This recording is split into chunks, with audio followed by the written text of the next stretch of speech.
everybody? I'm Ted DiBiase, the $1 Million Man, and everybody's got a price for lazy booking. Hey, this is your Olympic hero, Kurt Angle, and you're listening to the Lazy Booking. No, it's true. It's damn true. Ho! Hey, folks, I'm WWE Hall of Famer Hacksaw Jim Duggan, and if you want to know what's going on in wrestling, check out Lazy Bookings. Ho! Welcome, one and all, to another edition of Lazy Booking right here on A2DRadio.com. We are live from the BMW of Atlantic City Studios here in Mount Ephraim, New Jersey.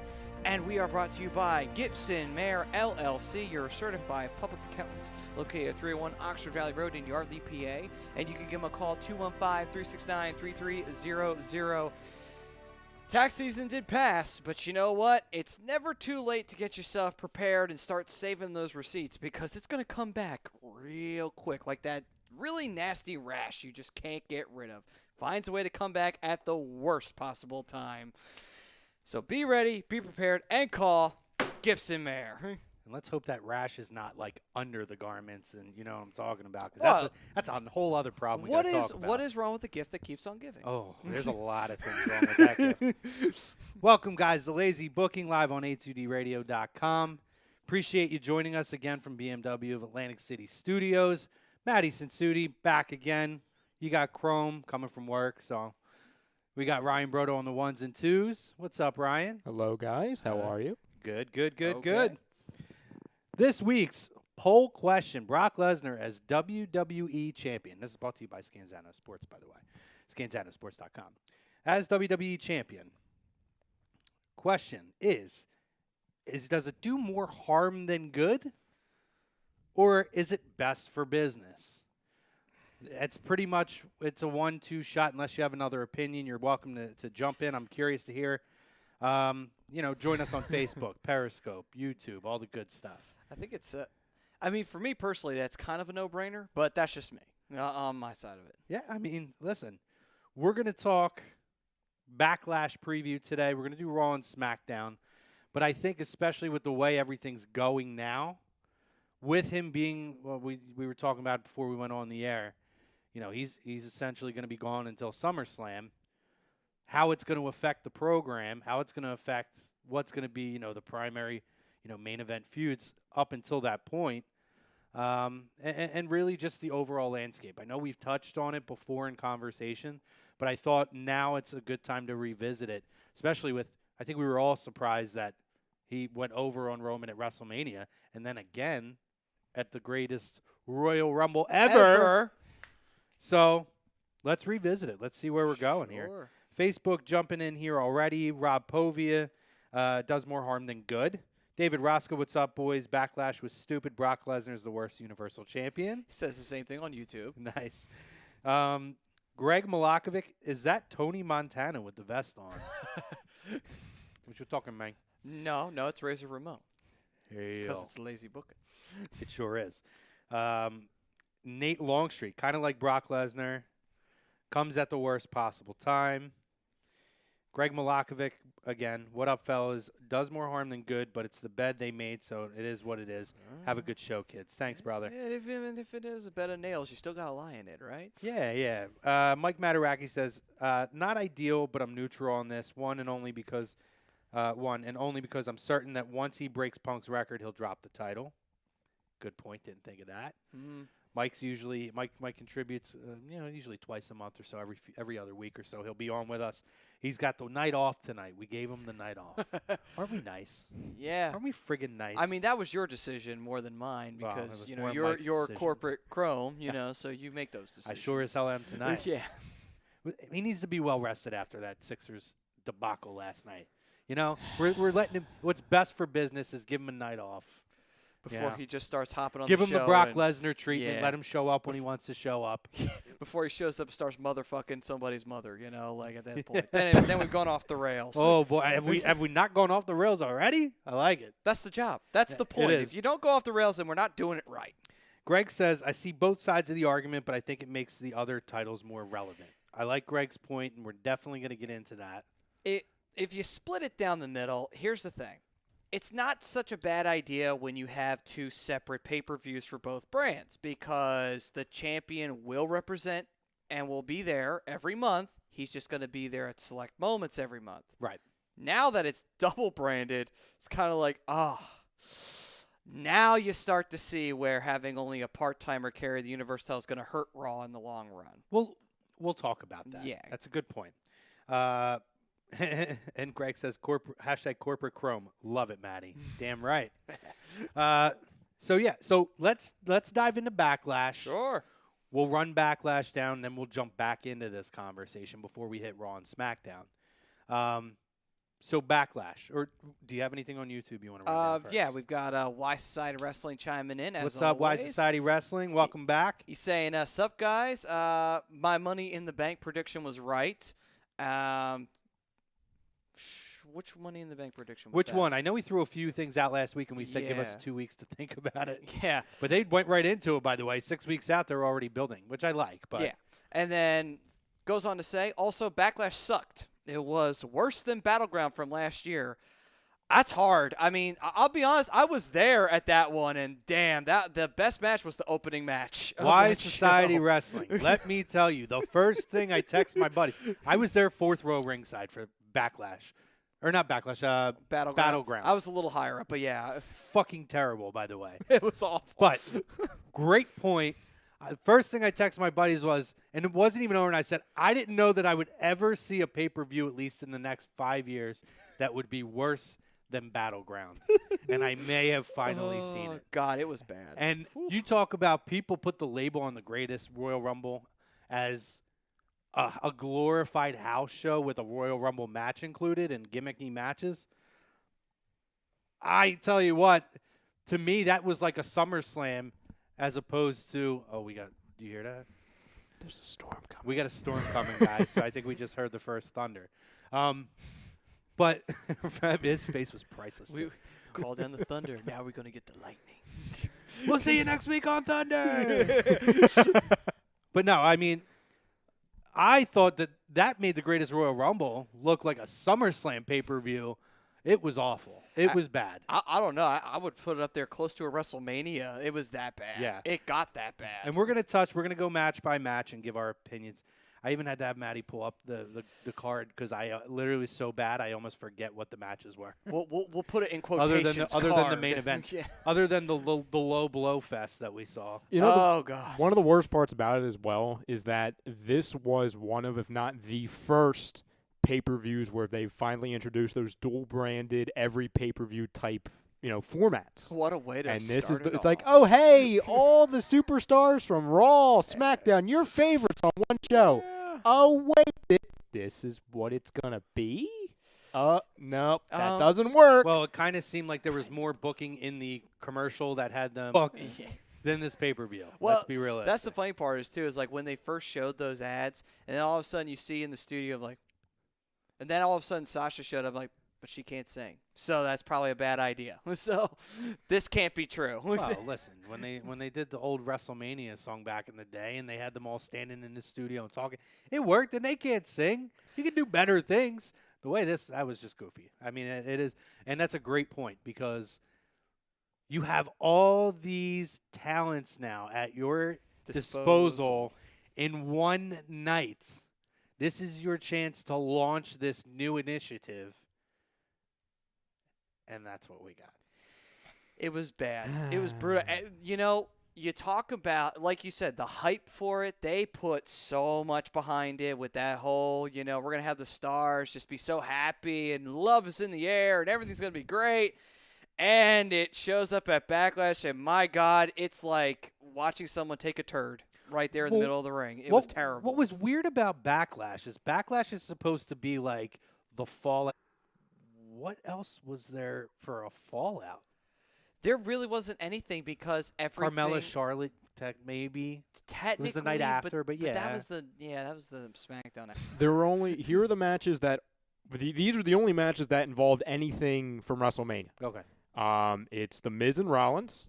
It's Nia Jax and Alexa Bliss. Oh, see, I forgot about that. Which, understandably, in all honesty, wasn't great. That was not not at a all. wonderful match. That deserved a 1 rating. And Nakamura and Styles. Everything else occurred either the night after WrestleMania or as a, obviously like the big cast Daniel Bryan thing was almost a backlash to the greatest Royal Rumble pay-per-view.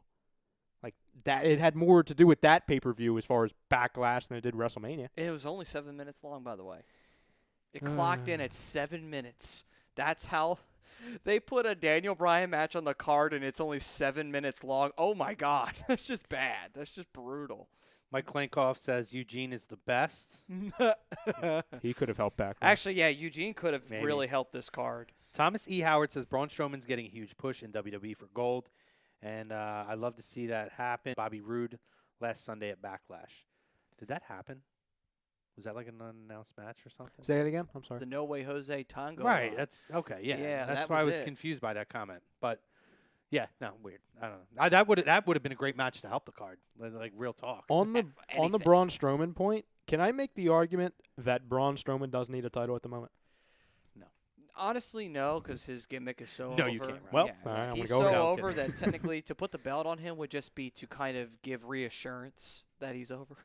So He's gonna get his time. I mean, he really doesn't need it right now. Oh. let's see what happens once they finally take the Universal title off of Lesnar. Let's see what happens then, because if they go the route of Reigns eventually taking the belt off of him, let's see how long they keep the belt on him. Yeah. We'll see. We'll see what happens then. Yeah. So, I mean, going down the card, I know Miz and Seth, they opened up hot. Great match. Oh, yeah. That was a great match. I had high hopes for the pay-per-view when I saw that as the opener. It's like one of those, oh, God, you know how bad this card was? It was about as bad as a Vince Russo pay-per-view. No, think about it, though. The best match. True, but then it's just like, it just, everything else was almost like the worst part of it. I mean, first matchup, Intercontinental title match, Rollins retained against The Miz, which unfortunately that kind of kills it a little bit because you're like, well, we all kind of knew that the belt was staying on Raw. Yeah. So it's like Miz was not going to win it back, but they did put on a really good match. And to me, so that's where poor booking comes in, because if you have Miz and you have Seth, if you on the flip side have a Raw and SmackDown U.S. title match, it leaves open the idea that the titles could switch again. But you knew that Seth was going to retain as soon as you saw it was Jeff Hardy and Randy Orton. Yeah. Like the titles, they're not going to have the U.S. and IC title on SmackDown. Not on a 2-hour program where they have a ton of talent and they need to find spots for everybody. Raw would have no belts. Raw would have no belts. It makes the 3-hour Literally. program would have no belts. Yeah. Yeah. Um, Society of Wrestling chimed in. He said about his Money in the Bank prediction that 8 people in each match, 4 from each show. Fastlane also from last year was awful as well. Every match was under 10 minutes. That was a pretty bad one. Rosk also says at Backlash last week, it should be New Day versus Anderson. I guess he's trying to come up with ways to make the pay-per-view better. Anything you could throw out is probably going to make Yeah, it really better. you could have thrown out anything, pretty much. Jay Vosi says, come on, that Orton-Hardy match was amazing. It was pretty good. I mean, that was an okay match. What I liked about it, well, that was the second match on the card. Am I correct? No. No, They don't usually do I back-to-back believe it was the titles. third. No, I think no, Bliss and Nia was second. Nia and Alexa was the second one. Right. Okay. Yeah. So I don't disagree with that. I still felt like, because I remember now watching, and I still felt like at the end of Hardy and Orton, I'm like, all right, it's been a decent pay-per-view to this point. If anything, I think after that match is where it really took a dive. Well, I mean, the Daniel Bryan Big Cass match, it was 7 minutes long, so that one got rushed immediately. And here's the problem. The first 3 matches, 20 minutes, 30 seconds, 10 minutes and 20 seconds, 12 minutes. You can see where the problem's starting to form. Everyone's going very long right now. And then you go to Daniel Bryan Big Cass, 7 minutes. Carmella and Charlotte only went 9. After that, AJ and Shinsuke went 21 minutes, and Roman and Joe went 18. So it's like a lot of people are taking a lot of time, and that's what I think was killing it in the long run. Because they rushed it. They really did rush that Daniel Bryan Big Cass match. I'm going to be honest with you, ended though. kind of abruptly. I don't need to see more than 7 minutes of Daniel Bryan and Big Cass. That's True. just my thing. Yeah. just because Daniel Bryan's in a match doesn't mean that it has to be a 15-minute match. I think that I saw enough between them two that I didn't think it wasn't great by any means. It wasn't awful. Wasn't good. Well, here's the weird part. But it was of enough. I mean, I was still invested because it was Daniel Bryan, but I saw enough to be over it. But here's the weird part of it. It's just like, okay, so obviously they still want to push Big Cass because why would you put him in a program with Daniel Bryan when he just comes back from injury, if not? But if you're only giving him 7 minutes, is that a good thing or a bad thing for him? Because, like, is that because he can't go past 7 minutes? Or is it because you're trying to, set it up for a later date for a bigger match? What are you doing with Cass now, Yeah, I mean, clearly the program wasn't done. I mean, it's to me, it was more of a stepping stone to whatever the next level of the program is going to be. So 7 minutes was enough. And you're looking at the match time. Yeah, Then true. you had the beatdown after. They took about a good 13, 14, 15 minutes of airtime. Well, here's the weird part of it, too. And a couple of matches really didn't need to go as long as they did. I mean, to be fair, Jeff and Randy did not need to go 12 minutes, really. And Nia and Alexa did not have to go 10. Right. That matchup was so boring for the most part. It just wasn't creative. Like, I don't mind seeing people do back-to-back pay-per-views and long programs. Hell, we talked about it. How many times have you seen Miz and Seth? How many times have you seen Miz and Dolph Ziggler? And I'm not a Ziggler guy. How many times have we now seen Finn and Seth? I could watch them over and over. Owens and Zayn is another one. Roman and Braun is another one. I could watch it. You got to do something. As much as people, and myself included, tend to shit on Sasha sometimes, Charlotte and Sasha, all day I could watch it. They always have great matches. But you got to do something. And there was nothing creative out of it. You can even go with Bayley versus Sasha, either one. When you think about it. I mean, in fairness, yeah, they had a lot of really good matches. It's just this Nia Alexa thing. It just seems like they kind of blew their load at Mania, and then they had nothing for Backlash. And not only that, too, Alexa got hurt. So now it's just like, well, brilliant. So now you've hurt your best heel in the women's division on Raw, and Nia's the champ. Now what the fuck are you going to do? Who's going to be your top heel? I think they've really put themselves in a corner with that entire Raw women's division at the moment. They really have. I think they're completely in a corner. But I don't think she's that hurt because she was already talking about she cut one of those cell phone selfie videos promos True. about getting into the Money in the Bank ladder match. So I actually didn't even know she was hurt. I didn't even hear that. Yeah, she that was announced on Raw. Tweaked her shoulder or something. Yeah.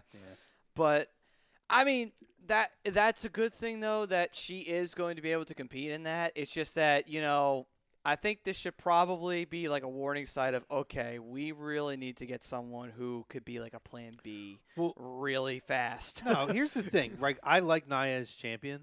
I like Nia as champion, but I think you talked about, like, let me say this. We talk about it all the time about Sasha and Bayley getting dragged out.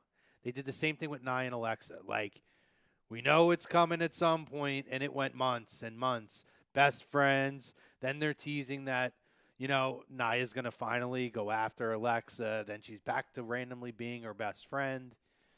And it got to the point where I was happy if it was done at Mania. I know she has to have, like, a rematch for her title. You could do it on Raw. Or Grace Rumble. But, no, you can't because Saudi Arabia. Right. But there was just nothing creative about it. Like, if you're gonna have you have the rematch. If it's gonna be that, if that was on Raw, I would have been fine with it. It was one of those Raw things. would have been fine with it. Honestly, I think they, like I said, they blew their load at Mania. They had all their creative ideas and all the things they wanted to do, and the whole Mickey James thing getting thrown in there. They did all that at Mania. They had nothing for Backlash. They were like, I don't know what to do. We kind of did everything we wanted to do at Mania. So it's like, ooh. Can I be completely honest with that? And I'm sure what I'm about to say is not going to be very popular by some people. The worst part of that match wasn't even the match. It was Nia Jax's promo afterwards. Not about the message, because I understand the Be a Star program. That's fine. That's great. It was so obvious. It was scripted. Oh, yeah. And listen, if you want to intertwine bigger meanings to promos and obviously feuds, sure, that's fine. That's storytelling. I get it. But if you're turning Nia Jax, who was originally built as this cold-blooded killer, into now this sympathetical charity case that was bullied as a kid. Like, listen, I understand where they're going with it, but come on. Come on. Now, you know what I mean? That's forced to me. That's extremely forced. I hear you. That's a lot of what WWE does half the time anymore when it comes to the bigger message promos. And it's fine if they do it the correct way, but this one, it's like, It was weird. It was weird. I don't know. They do get so it. much horseshoed in shit nowadays that it just kind of lumped in with everything else. Like, yeah, they're going to do some horse shit now that they always do with WWE. They shoehorn everything in. David these days. Rosca says, how about the Cruiserweight Championship should have been on the line last Sunday at Backlash in a six-pack challenge? I don't care about seeing the Cruiserweight title on a pay-per-view.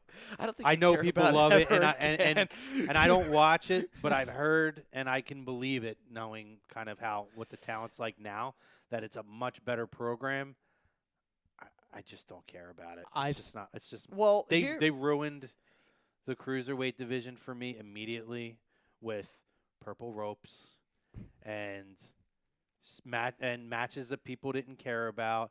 And having six-man tags, they should have never been on Raw to begin with, putting guys who are built to tell their story in the ring, but instead you have Alicia Fox going between Noam Dar and fucking Cedric Alexander, and you have Rich Swann dancing to some goofy shit, which I hated that. People loved it. I thought his music and gimmick was terrible. I didn't like it. But you just saw all that goofy stuff, and it ruined it. And then the moment at WrestleMania 33 on the pre-show where they changed and put purple ropes on at fucking WrestleMania, I was done. Well, It made me mad. It's like making them second-class citizens by, like, you're a part of the main show, but you're really not. We have to give you the special ropes. Here's the weird, come on, part man. of it, too. It's just like, there's two real big problems that they hindered the Cruiserweight division with. Giving them their own show isn't a bad idea, but giving them one title is stupid. Giving them only 1 hour is stupid. Because here's the problem. It's just like, you have a lot of Cruiserweights. You're not going to be able to get all the shit you need to get in within an hour on this show. On top of that, every match being a six-man tag, what value does it have when there's only one belt to fight for and it's a singles championship? Don't mean jack dick. Well, I'm okay with one belt on that show. It's a divisional thing. But that's the thing, too. It's just like, okay. I don't want this to be everybody gets a belt. You get a belt. No, you get a belt. But that's the thing, though. They're making it its own separate show, its own separate brand. It's just like, okay, if it's going to be its own separate brand, then you might as well not do it half-assed. It was like ECW. They made it its developmental show forever, and that fucking blew, too, for how long? Well, that was You bad. know? I mean, if it wasn't for John Morrison and CM Punk tearing the house down every goddamn Sunday on a pay-per-view and keeping us interested, we wouldn't care.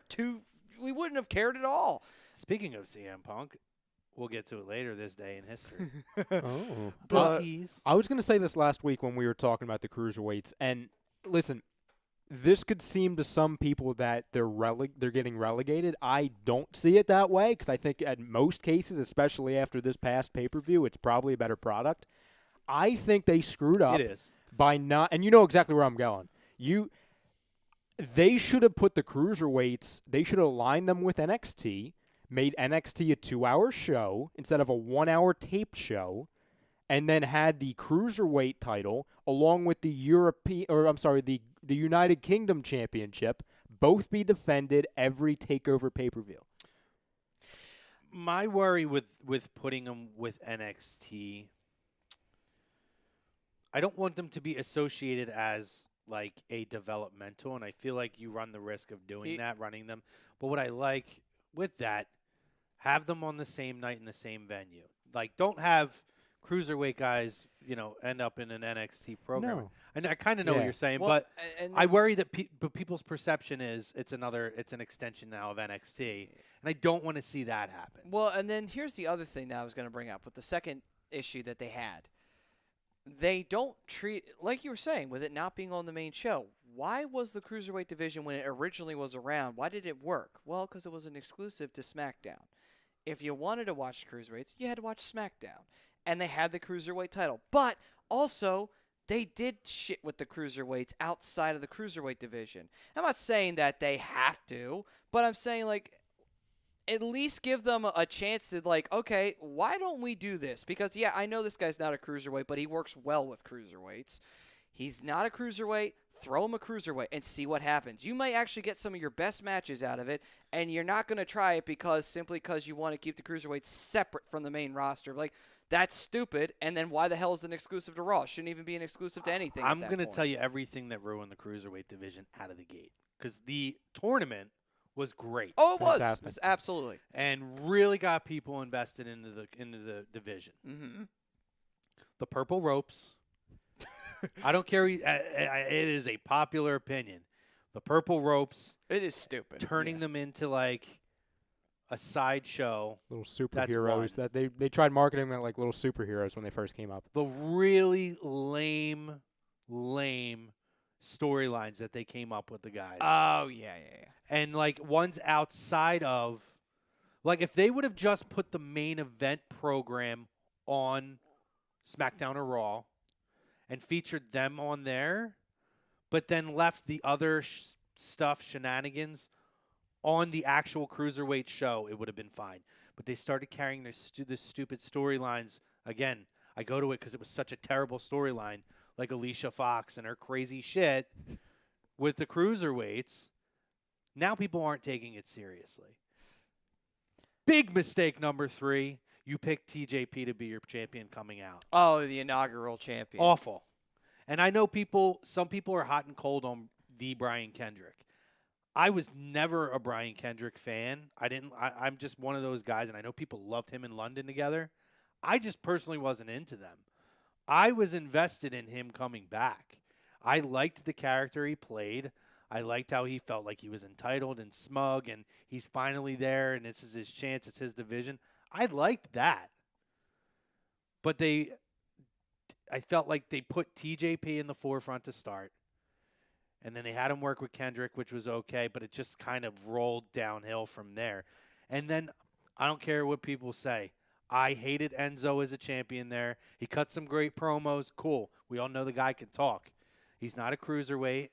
By weight stature, he is. By workhorse, he's not. I thought that turned it into the Enzo show. Then it wasn't the cruiserweight show. It was the Enzo show. The only one that came out of that was Drew Gulak, who came out a better man after that. And now, not coincidentally, Enzo is gone. It's back to being what it should be. I like that they bought Rockstar Spud in to be a figure a true cruiserweight type authority figure in to represent.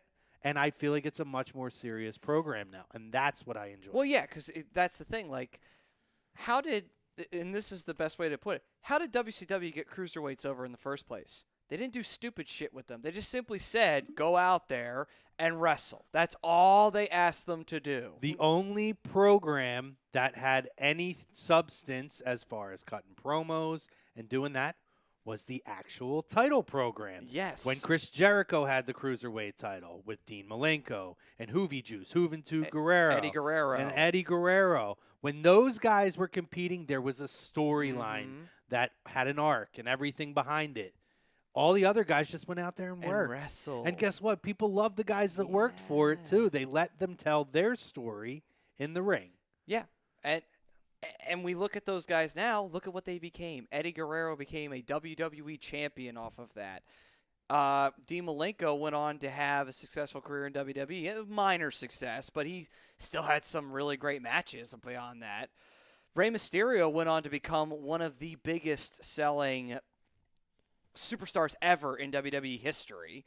You know, Jericho, I don't really think I need to explain it. Jericho's Jericho. You know? 1001 holds. Yep. That's all you need to know. That's all you need to know, pretty much. So why Society Wrestling over here? He says, did you guys hear? Everyone is reporting this. The reason why Big Cass wasn't on SmackDown Live was they soured on him in the midget segment. He went off script. He punched a midget after the boot, and he was told not to. That's what I brought up to you guys before we went on the air. He's got backstage heat. So the incident with the short person, the little person, obviously he had the boot. He asked if he could beat him up and said no. And apparently he went against what his marching orders were. So he's got backstage heat, which again could be why Daniel Bryan went over him clean. Who knows? Maybe he was going to go over Daniel Bryan. Now, we don't know.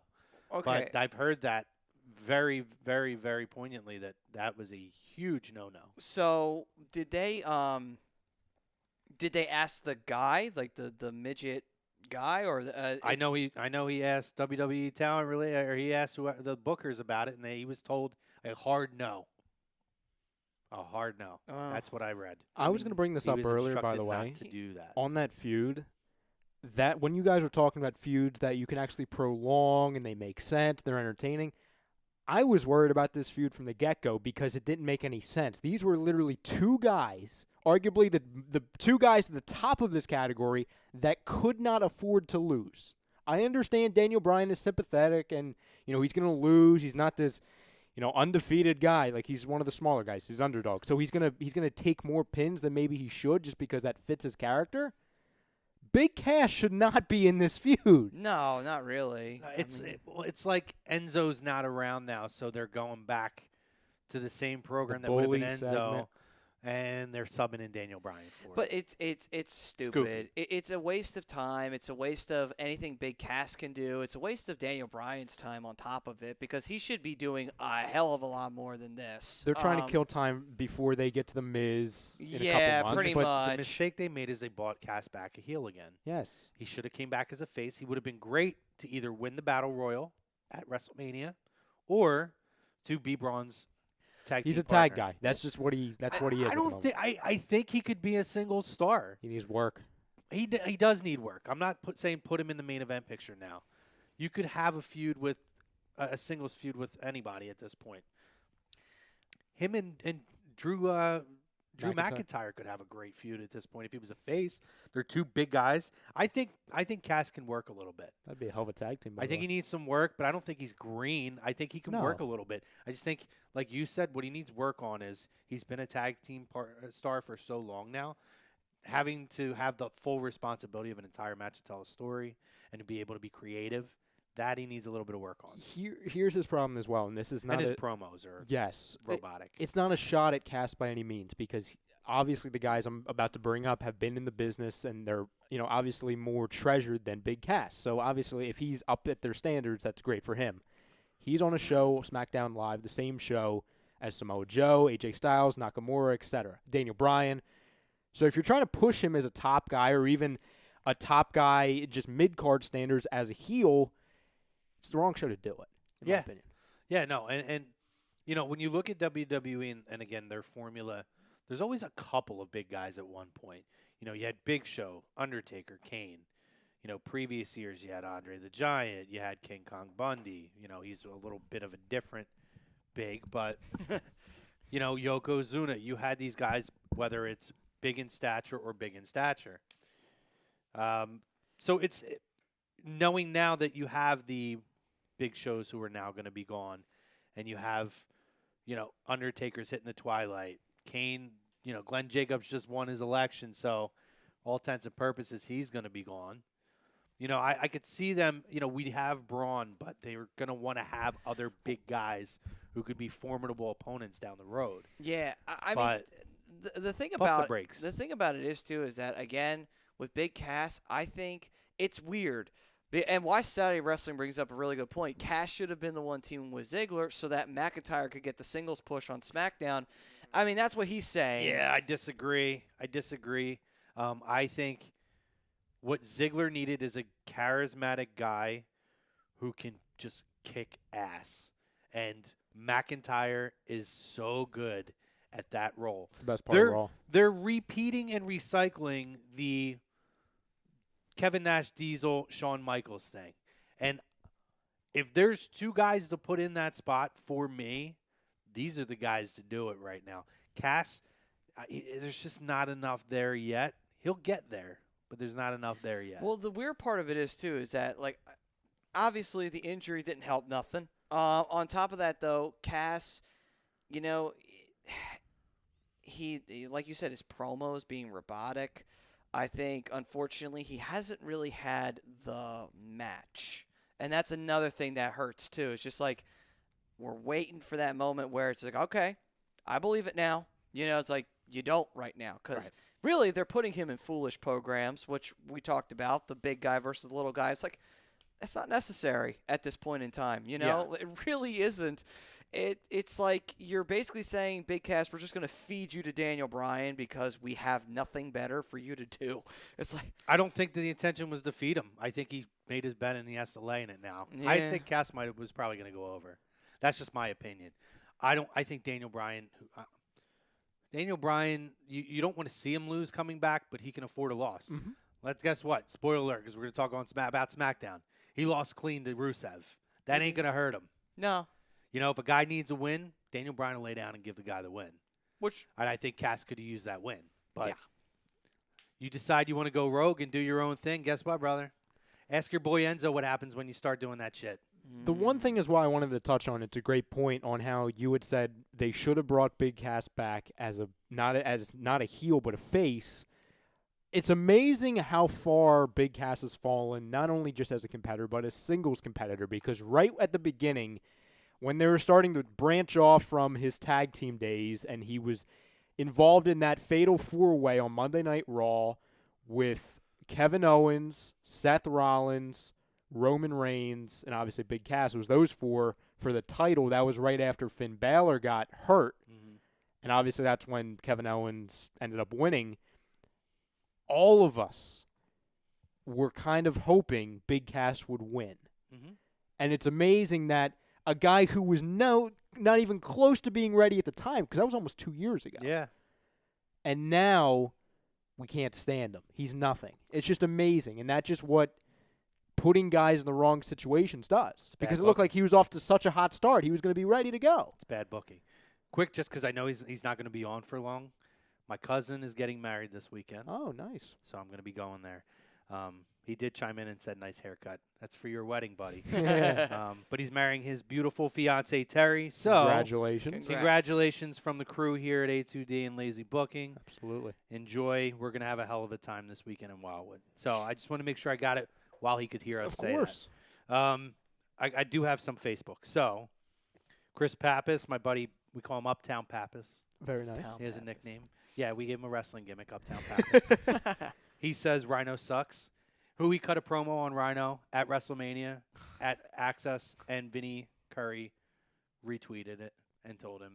He tweeted Vinny Curry and said, "Can you tweet Rhino and tell him that I challenge him to a match at WrestleMania?" And he did. He hates Rhino. Like, he thinks he's the worst person ever in life. Is that his version of like Tito?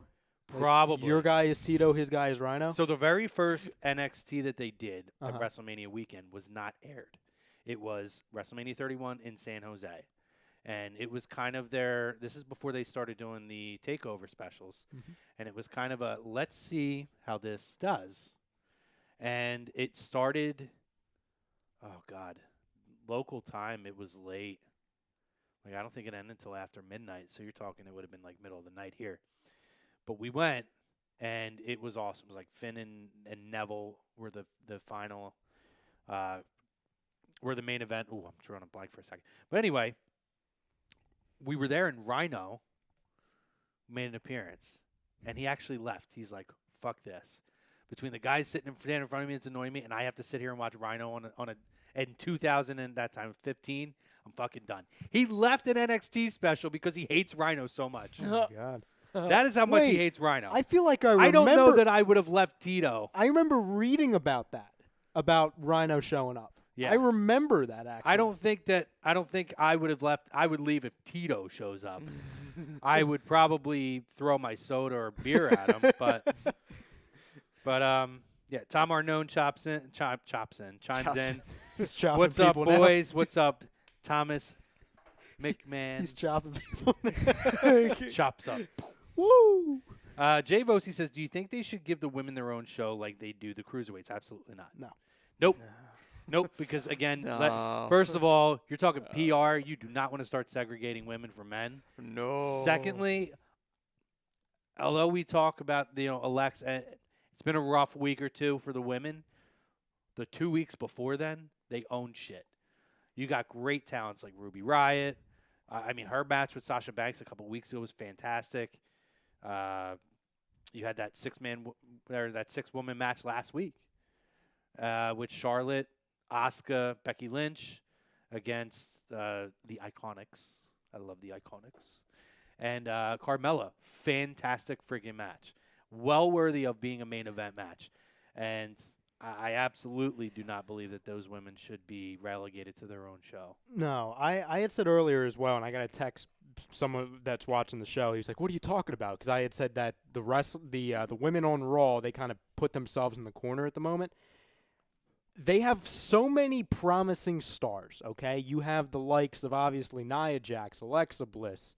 You know, you have Ember Moon now, which she's almost been pushed to the side. I know she's in the in the ladder match. She's not going to win it though, probably. You have we'll talk about it. We have Ronda Rousey there, to where she's obviously kind of been pushed to the side. You know, I can go on a list. There's so many, and it's kind of like, oh, and then obviously Sasha Banks is still there, Bayley's there, and there's so many people on a 3-hour show, and there's nothing to do with them. And I mean, I understand, like we had talked about the episode after WrestleMania. None of us expected Rousey to be pushed into the title picture because, number one, it's too soon. Yeah. Number two, she's not ready. She had a very exciting match at Mania, but how many times? I mean, she's not an every week wrestler yet. Hell, she's not even an every week appearance, talent yet. No, she's still got to get the mic skills down, but she'll get that down. So my concern is, where do they go from now? Because if they go back into Sasha versus Nia, rehash. If they go Bayley versus Nia, that's not anything to me. And they can't go Rousey versus Nia because I think that's a mismatch, and I just don't think it's ready. Rousey's ready yet. And they botched up Bayley versus Sasha, so they can't do that now. Yeah. So it's just like, well, that's your fault, WWE, because you're so brilliant with your goddamn writing team that has nothing to do with wrestling in their life. They only wrote TV. And Ember Moon versus Nia, I think they're saving, because I think that could be a 3-month feud if they do it correctly. I think, with Ember, there is a shot to do something and to at least do something that's worth watching. But I am worried because this is WWE and they've botched up everything so far for the most part. But listen, in gloriously. fairness, there's only so many spots. They're getting everything right with the Iconics. I feel like Ruby Riott is being I think she's even better, and I liked her in NXT. Yeah, I think she's even better booked in WWE, put in better spots. I mean, as far as the rest of the Riot Squad, I mean, they're her goons at this point. Which they'll get their opportunity. We'll talk about Money in the Bank later, but good thing that you mentioned her. So, I mean, I don't know. It's a weird time now because, again, we've seen what's coming out of this pay-per-view. I didn't take much from it, other than I watched a bunch of nut shots again. I stick to that. I didn't take much from it. You wrapped up Miz, done with the Intercontinental title now at this point. For now, love that. That's fine. But I don't know. I'm willing to give it a couple weeks. I think it's the reset button. So, yeah, there's not a lot going on with the women right now, but I feel like they're going to hit the reset button with the Money in the Bank because that's going to create all new opportunities. Mm-hmm. And to be fair, I mean, the opening match, the kickoff show match between Ruby and Bayley wasn't bad. It wasn't a bad match. It just wasn't a barn-burning match by any stretch of the imagination. Yeah, David Ross says, Chrome, why would you say the Cruiserweight division should be on SmackDown Live? I never said that. I never said it should be on SmackDown Live. I think that main event programs are worthy enough of being on a main show. What I don't believe is all the stupid stuff that came along with it, where it's like it was clearly a filler to the point where now Women Are Rising, that's becoming your piss break time. So all they're doing now is they're disrespecting the work that these guys do by putting them in a position to fail. That's my issue. Well, it's the same issue. And it's funny because you look back on it now, it's like it's just because it's one. When you look at the whole scope of it, it's because it's one company. You only have 2 hours one night. You got 3 hours the other. And you've got how many wrestlers on your roster? You're just like, that's what happens when you become a monopoly. You got a lot of mouths to feed, and you don't have enough television time to do it. Oh, by the way, and the other thing I didn't mention was that they had 6- and 8-man tags of the same guys going against each other for 5 and 6 weeks in a row on Raw. Which is pretty boring. It's enough. Is enough. Yeah. Ross also says there should be a women's cruiserweight division, and SmackDown Live and Raw Women's Tag Team Championship. I will disagree with the Cruiserweight division because they're already Cruiserweights, essentially, by all intents and purposes. If anything, so Nia would be the only heavyweight. And maybe Yeah, I was saying maybe Ember Moon is one. No, she's small and she weighs like nothing. No, it would have to be Charlotte just because of her being tall. But Charlotte's incredibly fit and like weighs. That comment got me in a mental pretzel. No. The women cruiserweight. I agree that, and I've read that the idea of a women's tag title has been entertained. I agree with that because it does give the other women something else to work towards. So I will agree with that point. The women's cruiserweight makes no sense. It's like saying women would have to like starve themselves to get under 100 pounds so they can qualify for the women's. No. This would be like the flyweight championship of WWE. I can't get on with that one though with Uraska. But he does say Almas will win the Money in the Bank briefcase. I would not hate Almas getting a shot at it. I don't know that he's going to get into the match. If he does, I'm a big Almas fan. Agree with that. And then Michael Dillaplane.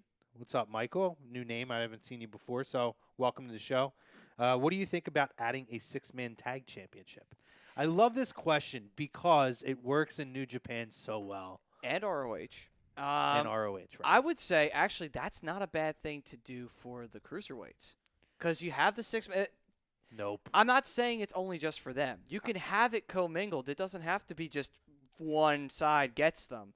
But you can use that as still like, okay, we're going to give you something to do. You have them, but you won't have them for long. We'll give it to these guys, you know. It can be your working championship. It doesn't have to be one that has to be involved in a storyline. Because at least then you're fighting for something. It's something for the guys who are never going to see a storyline because it's nothing to do for them. They'll have something. It could be worse. Here's my argument against that. You have so much talent on the main roster who, maybe I sound like a dick for saying it, is so much more worthy of an opportunity to have a spot for a title like that's where they should be. I don't hate the idea. I never did. I like it in New Japan and Ring of Honor. I think it's awesome. And again, it gives guys an opportunity. You know, I hate the Young Bucks. It's not a hot take. Everybody knows I hate the Young Bucks. Super kick, Meltzer driver, dive, repeat. That's all it fucking is. Oh, and kissing people on the head. And kissing people on the head. Well, that's whatever they want to do. That's fine. I hate the Young Bucks. I don't get it. I don't think it's great. But I love what they do on the Ring of Honor program with the Bullet Club and having that 6-man tag. And what's the other group? The Kingdom? Yes. Like, I loved watching them feud over that 6-man title. So I think it could be valuable for guys who have nothing to do big time in WWE. You could even have it, we talk about the Young Bucks or that. Tag teams who currently aren't in the middle of a program could then compete with a single star who's not doing anything and give them something. And, oh, by the way, you know what else it could do, which I talk about it the last 2 weeks? There's not enough factions in the WWE.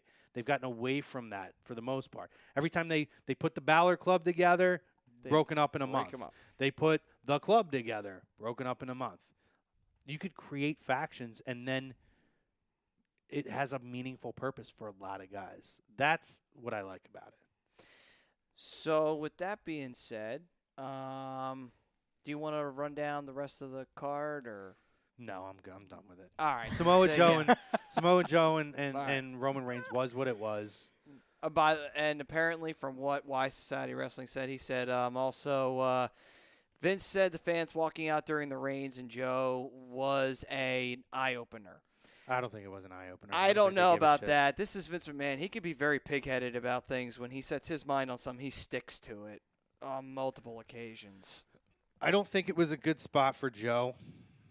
I don't think it was. I mean, the problem with that, too, is they made that the main event. Which is stupid in the long run. Well, this is where we're going to get into our next thing. I'm going to read these 4 comments here because we're going to be getting off of Facebook soon. So I just want to get their things in, and we're going to Sure. We're going to take like a 5-minute break and do another like 25 minutes on YouTube and end at 9:30. But David Rosca also said, I'm sorry, Michael Delaplane also chimes back in, Young Bucks, glorified gymnasts. I agree with you, sir. David Rosca, I meant, why would you hate cruiserweights on Backlash? That's what I meant. I was about to say cruiserweights should have been back on SmackDown. I mean, maybe I wouldn't hate it because the card ended up being so bad, but they got way more. At this point, you're putting 2 shows together with a ton of talent. They deserve the spot. This might just be me, but it's a good pre-show match. A great part of my entertainment as a viewer at home when watching a pay-per-view, even a Monday Night Raw or SmackDown, has to do with crowd reaction. You know, if there's a bad crowd in a pay-per-view or you know, any like a TV show, it's going to affect my viewing experience because my favorite part of wrestling is watching the crowd go crazy from a spot. So for me, the big reason why I would not want to see a cruiserweight match on a Raw or a SmackDown or in this case a pay-per-view is because I know what crowd reaction you're going to get, and that's very little, unfortunately. Chirp. Listen, they've tried to put them on the main show, and it didn't work. They tried it for over a year. So now what they did was they gave these guys their own show. Mm-hmm. When it comes down to what's going to sell network buys and the few pay-per-view buys they get now, those guys aren't selling pay-per-views. They're not. So if you want to make them a pre-show feed, now I'm not talking main pay-per-views. Like if they want to give them a spot at SummerSlam or give them a spot at WrestleMania, hell, even Money in the Bank. They want to do those kind of things. I'm totally down for that. But you're talking about those filler middle pay-per-views, Backlash, where that's an opportunity for guys who aren't doing anything when Brock's not on the show to give a guy who earned that spot on the main show, who's helping to draw ratings for a main show and draw money and sell pay-per-views and network buys, that's the guys that deserve that spot. I'm not saying don't include them. Half the time they consider the pre-show part of the main card. So give them the pre-show spot on a Backlash. Then, I thought that Austin Aries and Neville 1,000% should have been on the main card. Yeah. There are times where I believe it should be. Well, that was the only match, really, truly, that was going to – that rivalry was going to make the Cruiserweight division. And what did WWE do? Fucked it over. WrestleMania this year, it was on the pre-show, right? Yes. It did not evolve. I thought this year it should have been on the main card. I believe there is a time and a place for them to be on it. Backlash is not one of them. I think Jay Vosey says, imagine Almas joins Sheamus and Cesaro, and they call them the League of Nations. Oh, wait. It's a shame because the first part of that, I'm like, oh, wait, that's probably what they should have I'll tell you, yeah, that's not the first time. It's not lazy. Didn't work the right way the first time. If they come up with a creative name, though, I wouldn't mind that. The UN? Have Regal be the manager? Yeah. The new Un-Americans. True. There we go. Yeah, true. Brock Lesnar is champion. Do we want to dive into that now, or we just do our break now and then we'll come back? It's up to you, man. But that ties into the Twitter poll. Does tie into the Twitter poll. My answer's easy. I mean, you think it does worse? I know you don't like it. I would agree with Brodo on that one. Do you want the opinion, or do you want to go to break? What do you want to do? Well, if you want to give a tease, sure. So maybe we can get some of these Facebook guys over to YouTube. I will say this. We start to see where having a part-timer as champion starts to hurt WWE. That's all I'll say right there. I will say as well, with the formula and scenario I will lay out on the other side, my one-word response or question to having the title on Lesnar is why. Okay. My quick response is A, throwback. B, legitimacy. C, big market. D, with now the construction of having them all on one pay-per-view, it gives you time. And it gives space for others to work. We'll definitely dive into that much deeper. I have a very strong opinion that is probably not the most popular opinion, but maybe I can sway a few people to see the other side. on the other side. So, All Maddie, right. One hell of a tease there. Maddie, give him a quick read, Sure. and then I'll drop a few things before we jump over to the YouTube. All right. Well, this was brought to Exclusively. you by the Sports Outlet for all your sporting needs. They're located at 703 Black Horse Pike in Glendora, New Jersey. And you give them a call at 856-939-2030. Email them at sportsoutletnj@comcast.net or visit them on the web at www.sportsoutletinc.com. There it is. Other side, we'll talk more Brock Lesnar. We'll run down Raw and SmackDown. This day in wrestling history, a couple cool things happened on this day. We'll talk all that. We'll talk more if you joined us on Periscope. Thank you very much. We're going to be on YouTube. Also, if you joined us on Facebook, up in the caption of this video you're watching, there is a link to the YouTube page. Take a 5-minute break. Other side, we'll continue to talk and read your comments, guys. Appreciate you joining us. We'll catch you in a few.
Welcome back, ladies and gentlemen. Yes, we are back here on HUDRadio.com from the BMW Atlantic City Studios here in Mount Ephraim, New Jersey.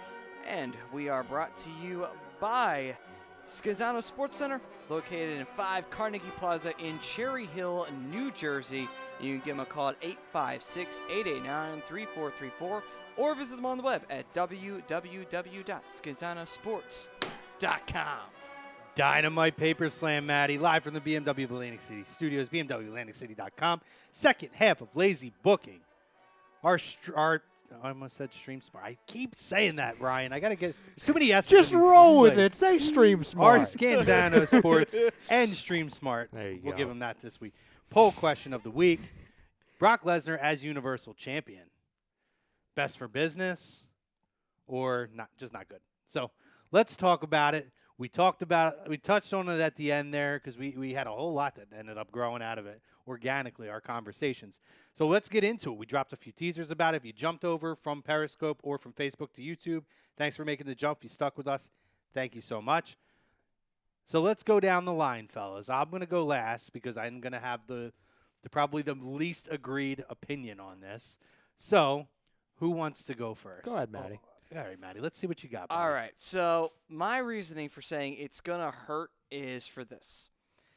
On Raw, it just seems like the main event program, everyone is, they're trying to line up to fight Brock Lesnar and everything like that. It's just, it hurts in a way because, again, does the champion need to be featured every week on the show?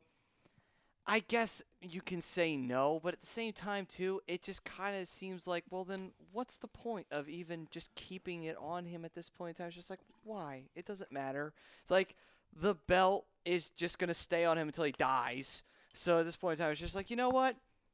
Fuck it. Who cares? Get rid of it. Who cares anymore at this point in time?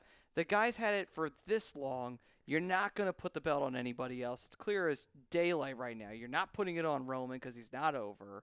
What's the point of there being a main event program for them to fight over nothing? It's not like Joe and him were getting ready to fight to see who was going to face Brock Lesnar. So it's like, what was the purpose of that? What was Raw's purpose of Backlash? Nothing. Nothing at all. It was, okay, we're just going to have Roman beat Joe. Wow, spectacular. Did we gain anything out of it? No. Did it hurt Joe? Possibly. Did it advance Roman and get him any cheers? No. If anything, it got him more boos. So it's just like, and it got a bunch of people to walk out on a pay-per-view. Just saying. It didn't add up. It does not add up. To me, not having any kind of program for that to be set up until 3 months from now, you can build up something, but if you're not starting now, why start? When are you going to start? When are you going to start? You going to wait till Money in the Bank? I'm like, fine, wonderful. What's going to happen? Who's going to face him? The guy who wins Money in the Bank isn't going to face him at SummerSlam. So who's going to face him at SummerSlam? Who are you building up for? You still building up for a Roman again? You want people to get up and walk out of SummerSlam too? That's not going to happen. No, that's probably not going to happen. But still, people are going to boo the shit out of him anyway. So it's just like, dude, face it. He's not going to get over. He's just not going to get over. It is what it is. He'll be booed. Some would argue, though, a feud with Jinder Mahal would get him over. People cheer Jinder. It's the weirdest thing. It takes a lot to get somebody to cheer Jinder Mahal.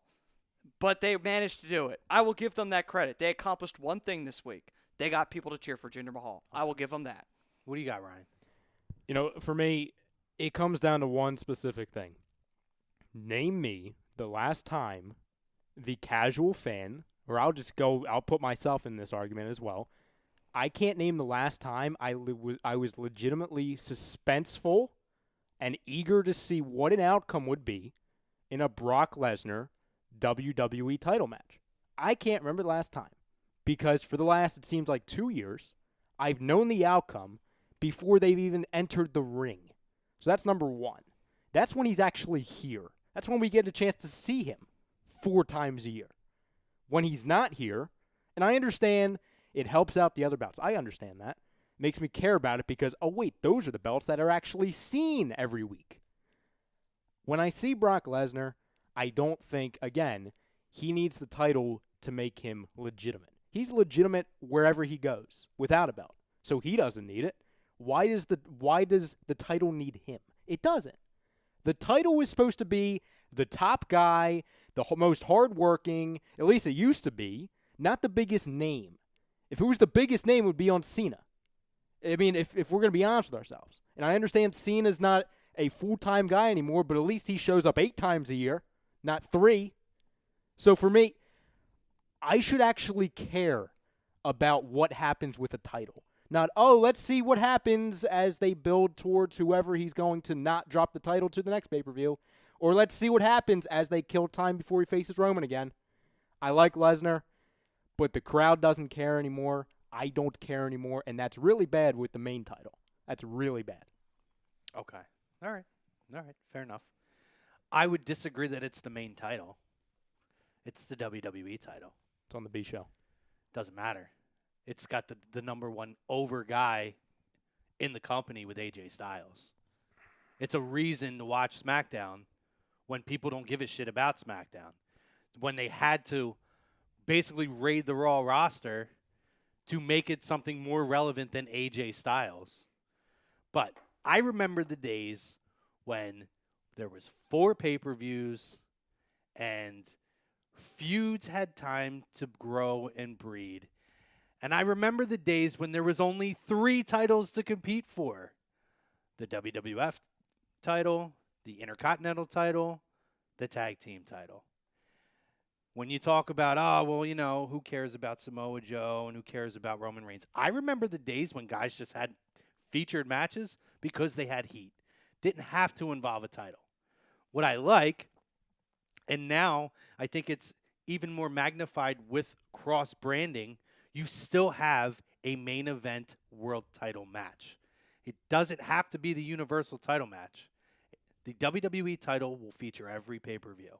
So you still get that main event title match every pay-per-view. Now, what they botched was they had Samoa Joe and Roman Reigns close out this pay-per-view. And I think that people shit on it more because of that. If you had AJ and Nakamura, but that's also probably because of the shitty ending to the match that was booked. But going forward, I don't expect that to be a regular thing. But I like the fact, Brock is a money guy. And I don't mean the fact that he loves money, because we all know he loves money. But Brock is a money guy. You talk about the casual fan, people know Brock Lesnar. He is a mainstream name. So casual fans, people who aren't fans still know who Brock Lesnar is. He's a well-known figure in the sporting world. I look at it as, okay, he's a legitimate badass guy.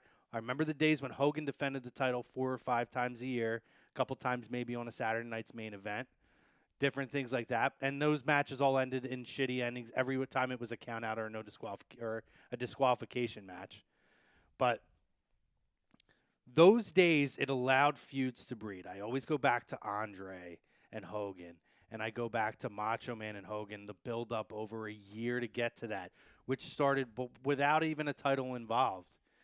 You had all this time to build those feuds. And, oh, by the way, also gave time to highlight the secondary titles, the Intercontinental title at that time, which then built guys like Shawn Michaels and Razor Ramon and Bret Hart, and even a guy, arguably whether you love him or not, it gave Jeff Jarrett a time when that Intercontinental title was really something special.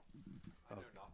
That's okay. But I think I can maybe give 2 cents into it. Yeah, You yeah. know, like I don't know nothing about shit when it comes to wrestling. So But you know Brock Lesnar. yeah, we'll fake it till I make it. But what I was saying, the rise, like, okay, so Brock Lesnar doesn't bring me in. Yeah. You know what I mean? Like I understand. Like I know the name though. To your point, like Brock Lesnar, well-known name. You got to be a dope not to know it. But I also think, like, would it be good for the sport if newer guys started taking, that spot? Would it do more for the sport? Because of everything I read online all the time is like, oh, knew that was going to happen. Like, don't you want to get to the point where nerds, we're marks. Yeah, and you guys are great at it. Like, I mean, you guys are predicting shit before it happens, or like when it does happen, you're like, yeah, we know it. But like, wouldn't it be good for the sport, like the drama of it? Like we're tired of the Cavs Warriors, right? I mean, like in basketball, you're tired of the Penguins and whoever the hell comes out of the other side, but you're tired of the same stuff.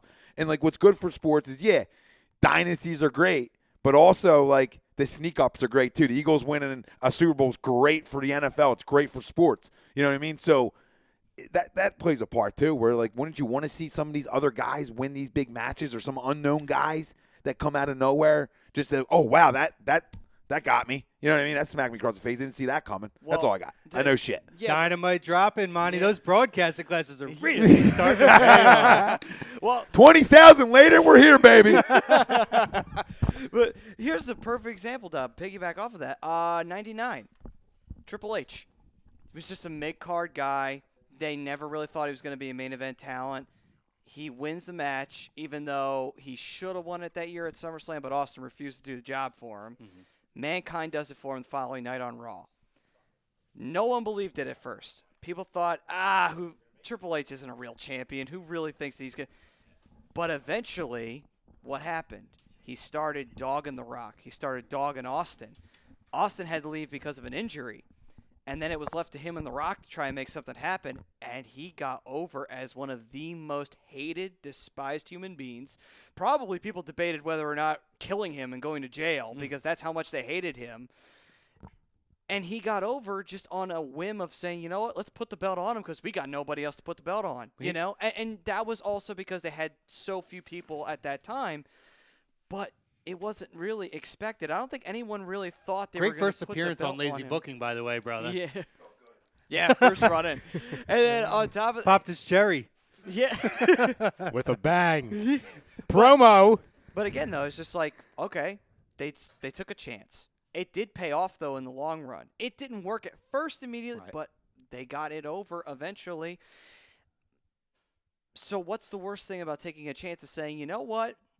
Let's go with it. But let's see what happens. I mean, what's the worst that's going to happen? They're going to boo him? They've already booed the shit out of Roman Reigns, the guy they've been trying to push for so fucking long now that they can't get over to save their sorry asses. It's just like, what's the worst? Put the belt on Joe. Put the belt on Balor. Put the belt on somebody. But let me respond to Tom's point. Great point. I totally get the argument. Difference is, it's a sports entertainment thing where you don't have one title that one person's holding all the time. There are multiple titles in the company. And unlike a real sport, a scripted sport with athletes, wins and losses don't matter. Let's be real. You don't need to win to get over. That's why when people say, I can't believe certain guys it happens over the top. Like you talk Bray Wyatt, I will agree. Stuff has hurt his character. But in the grand scheme of things, unlike sports where success is measured by titles, this is not the same kind of an arena. You don't have to constantly have, and because they have so many titles, the Intercontinental title means so much more now. Now with what Miz and what Seth have done with that title, if a Jason Jordan comes back, and I think Jason Jordan was fantastic right before he went out. If you bring him back and he's the guy to knock off Seth, I think Jason Jordan could do a lot of good to build his star power. He doesn't have to hold the title. His time will come, but you have other avenues to build talent, unlike in professional sports where you got to win one title. Yeah, well, the one thing, and then I'll go to the YouTube comments because there's a lot of them on this topic. Yeah. I understand what you're saying, that yes, there's numerous opportunities, a la numerous belts to tell stories, to attract new audiences, etc. But when there's one or two titles at the top, or I'll just talk about the one title on the top of the A show, and we don't as fans call it the A show. They literally tie that into storylines. So that's them saying, hey, this is the A show. So the number one belt, whether we want to say that they're building up the mid-card titles, which they are, whenever that main title, which is the Universal Championship, is on TV, that is the main title. So therefore, that's going to be in the main event. That's going to get the most advertising. That's going to be on top of a poster and a promo on TV, etc. That's going to be talked about the most. That's going to be subbed in as the main event slot on TV, main time slot, etc. So when that is the biggest storyline, not just of the show, but it's on the A show, so it should be in the company, I don't like that the last 2 years, it's kind of been, The last time this situation was interesting with Lesnar, and he didn't even have a title. The last time he was interesting is when Old Man Goldberg beat him in 2 seconds. That's the last time his name was trending on Twitter because of a good moment for the feud company. with Samoa Joe is pretty great. Yes, it was great, but none They of us never did a follow-up match for that too, which is bullshit. That's because Samoa Joe lost. But here's the But here's the problem. I wanted to be so excited for that match because they did a great job with the back and forth backstage, with them separating separate sides of the building. But no one thought Samoa Joe was going to beat him because we knew, hey, in 9 months he has to face Roman again. That's the problem. If it's just these normal feuds with Lesnar being Lesnar, there's suspense there. That's something. Right. But this is where I go back to Eric Bischoff ruined professional wrestling in a lot of ways. Because we talk about Bruno Sammartino and Hogan and all these guys. Their legend and legacy was built in an era where guys held the title for 7 years, 8 years. Bob Backlund was a champion for 6 years before he lost to the Iron Sheik. Hogan held the title for 3 years. Those guys, at that time, nobody gave a shit because they were allowed to build things up. When they started throwing 12 pay-per-views in, people started getting more of a demand to, I want to see something different. Because if you're going to keep throwing more at me like that, at some point you're seeing the same thing 2-3 months in a row, seeing the same match. It's an issue. Now, when it was 4 pay-per-views, they could build it up, throw them in a couple tag matches on a Saturday night's main event, or even back with a Sunday night heat or something like that. You could do it in different ways to tease the one-on-one encounter. Well, nowadays, hell, people loved when CM Punk was the champion. they did. And that shit was the same shit every week. Other than the fact that his promos were damn good, it was the same thing every week with CM Punk, feuding with the same guys. But wait. They loved it because it was their guy. The thing that Daniel Bryan deserved his title at WrestleMania 30. He did. But what that ruined in wrestling now is everybody expects to get everything they want.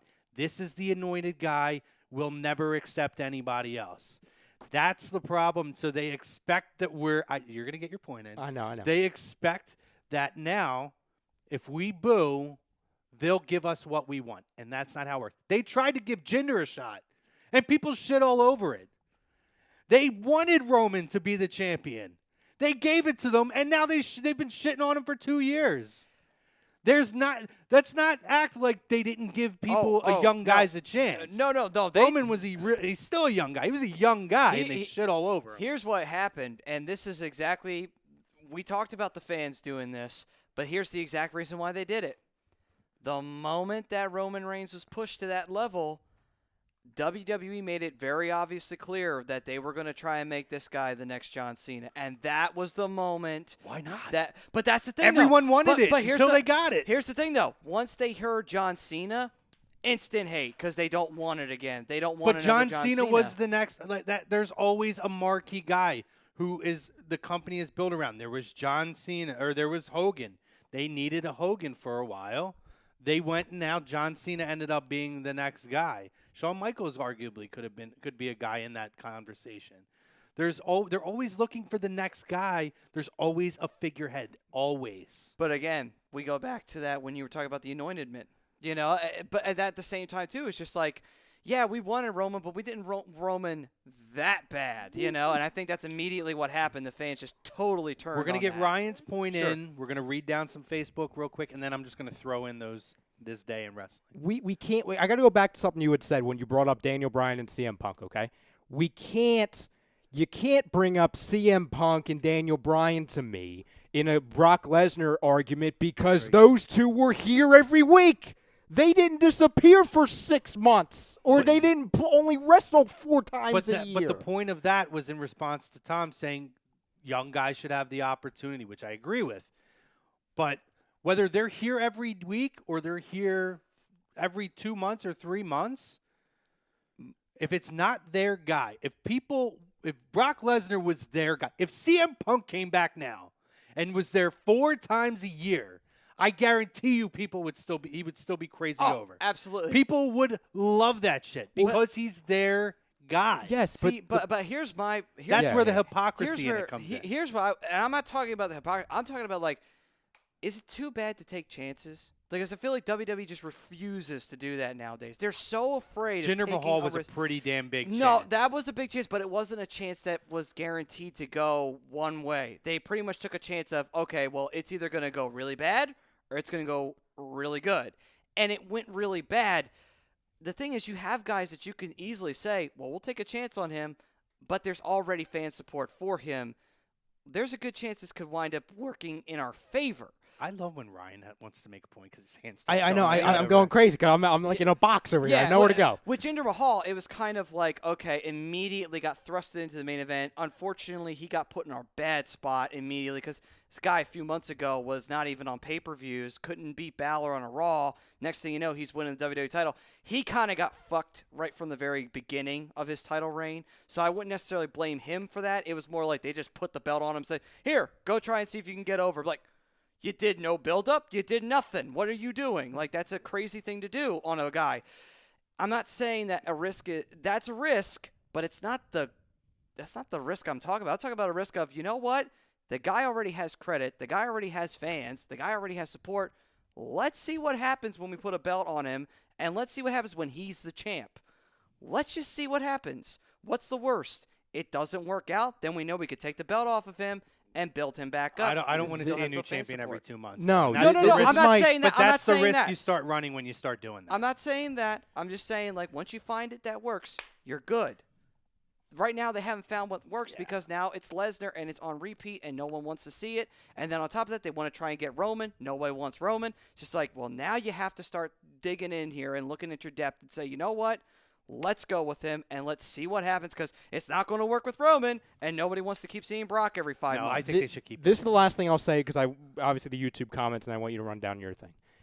There's a difference between people booing a Roman Reigns because they don't accept him as their guy, and there's a difference between that and them just not caring about Brock Lesnar. People were walking out of the main event of WrestleMania. They were chanting. There's a difference That's between because of Roman Reigns, though. the guy which I was we've in all the crowd. People were leaving because of Roman Reigns. Maybe Brock, too, because we've seen it. That's where WWE played that whole feud out. But primarily it was because of Roman Reigns. Again, the question was, it's the Brock Lesnar, not the person, but what they've made him into. And the Brock Lesnar in which the last 2 years of what they've made him into is, he's the guy that's going to lose to Roman. So all these other things, when he actually appears, he's going to win because he can't lose a title and then have to show up and win it again. Here's my thing, right? If people care so much, if they care more about the title being on a guy, even if it's a Roman because they know it'll get defended and eventually get dropped and be there every week, if they care more about that than actual Brock Lesnar and him not being there every week, they would have never walked out even before the match was done because they never even gave a chance to give a different outcome. So to me, that tells me they're not pissed that Brock Lesnar is still the champion. And they're pissed because Roman Reigns is in another WrestleMania main event. Oh, by the way, he's in another WrestleMania main event that we just saw a few years ago, and they're cramming that down our throat. But that had nothing to do with Brock being champion. That had more to do with Roman either winning the title or being in that spot to begin with, which to me then says the issue is more about who the champion is in general than how often the champion is there. I hear the argument with how he's there. I get it. But that's where the bigger issue is. This could be like a 2 hour. This could be a show in itself. We'll come back to this. We do every week anyway. So yeah, pretty much. So we'll read you want to read them down? Yeah, I'll read them. We'll read so few going down. all the way back to the beginning of the argument where we were laying everything out, Jason Voce said, when Lesnar loses the belt, WWE needs a total surprise champion. Let's see. He also says, totally agree with the off-camera guy, genius. I wouldn't call myself a genius, but thank you. The bro, Dell. David Rosca says, what they should have done, bring back the World Heavyweight Championship, the title from WCW brought in 2002. It should be back. It should have been back in 2016. Michael Dillaplane says they completely ruined Baylor. He's worthless now as a talent. I wouldn't say that. I mean, I think he's underwhelming compared to what he was, but I think he's fine. Why Society Wrestling said, I guess when Tom was talking, said this guy sounds like Foul Mouth Ken from the Foul Mouth Network. Yeah. I don't know who that is. I do agree with his point before that, though. There should only be 5 to 6 pay-per-views a year. Agreed. Agree with that. David Rosca chimes in, I guess, as a pre-hockey happy hour. He says the Jets will eliminate Smashville. So, Maddie, you have that. Yeah, I will field that. Don't worry. And Michael Dillaplane is not a fan of how the title looks. He says it's hideous, so keep it off of TV. It does look like a toy belt. A Twizzler, or not a Twizzler, not fruit. Is it Fruit by the Foot? Or no, what was the one that rolled? I think Fruit Roll-Ups. Fruit There you Roll-Ups, go. yeah. Yeah, it looked like a Fruit Roll-Up. It looks like the wrapping for Kit Kat bar or a Twix. So Not a sponsor. This day in wrestling, FYI, the one thing we didn't mention, awesome, that actually did happen. We saw the Money in the Bank qualify. We'll get more into that. Oh, yeah. But the one thing we had that was freaking awesome was Rusev going clean over Daniel Bryan. Huge spot, which, again, I touched on that earlier. Daniel Bryan will put a guy over if it's better. And you know what? Wins and losses don't matter as long as you put on a quality match. That was I enjoyed it. That was the best thing of the whole week for me. So the Bobby Lashley promo was fucking terrible. Oh. And that's not his fault. No, it's WWE. I can't wait to dig into him a little bit more because we're definitely going to do that. Poor Bobby. This day in wrestling on May 10th, 2010. Or not 2010, May 10th. So this is 33 years ago. Wow. The first taped Saturday Night's Main Event.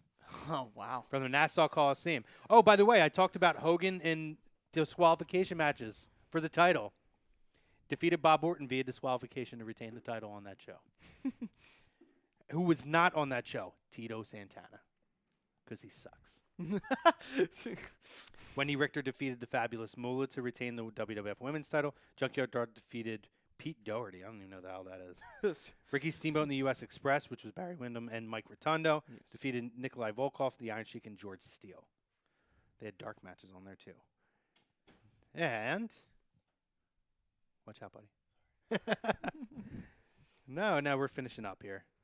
I missed the one.